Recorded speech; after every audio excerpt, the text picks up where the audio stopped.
Wata qiyaarteena la socotay wali waxaad daawanaysaan barnaamijka hargalka laakiin dhinaca kale markaan eego wasaaradda qorsheynta iyo maalgashiga iyo horumarinta Soomaaliya ayaa waxa ay kulan ku qabatay magaalada Muqdisho kaas oo ay ka qayb galeen xubno matalaya maamul goboleedyada dalka qaar waxaana looga hadlayay hanaanka maalgashiga ee dalka iyo sida la isaga kaashan kara guud ahaan arrimahaasi.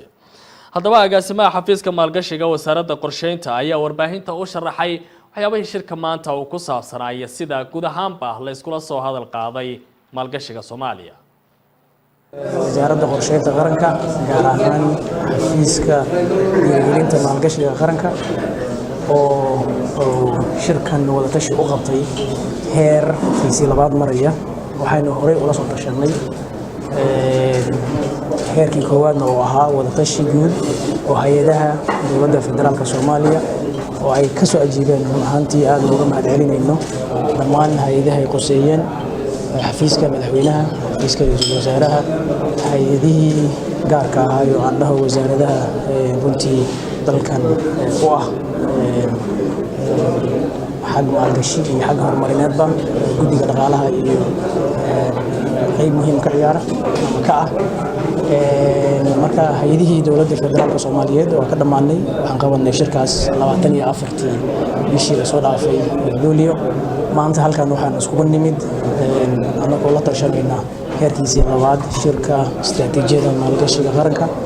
oo kala tashanayna dowladaha xubnaha ka dowladda federaalka Soomaaliya waxaan insha Allah berrito iyadana guda gali doonaa wada tashigana waa sii soconaa heerkiisii saddexaad waxaan kala tashan doonaa insha Allah ganacsatada Soomaaliyeed ama private sector-ka heerarkeeda kala duwan iyaguna insha Allah aynu isla hadalnay insha Allah berrito shirkaas saddexaad guda galinaa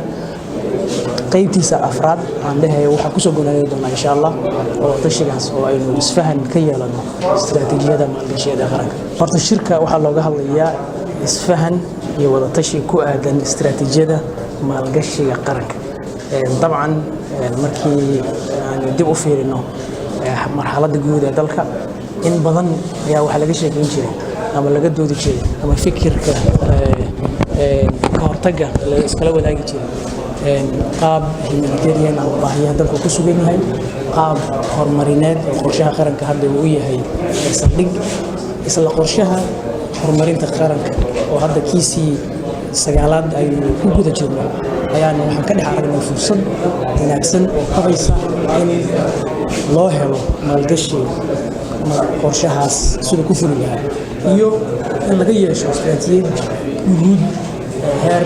goboleed heer federaal iyo dabcan dalka oo dhan inuu yeesho istiraatiijiyad si loo dhiirigeliyo ama loo fuliyo ahmiyadaha guud laga leeyahay qorshaha guud ee qaranka sidaan ku sheegay waxaynu ka wada tashanay waa istiraatiijiyad maalgashi ee qaran iyadana insha Allah markaynu soo dhamaystirno shirkaan soo dhamaado waynu kadibna ganacsatada la tashano aynu la dib iskugu soo noqono fikradihii aynu isla wadaagnay isku soo dhamaystirno soo koobo insha Allah rajadan waxa waaye inaynu u gudbino kabinetka golaha wasiirada si iyaguna uga doodaan oo la arkaan kadibna loo ansixiyo ama loo dabaqo si loo hirgeliyo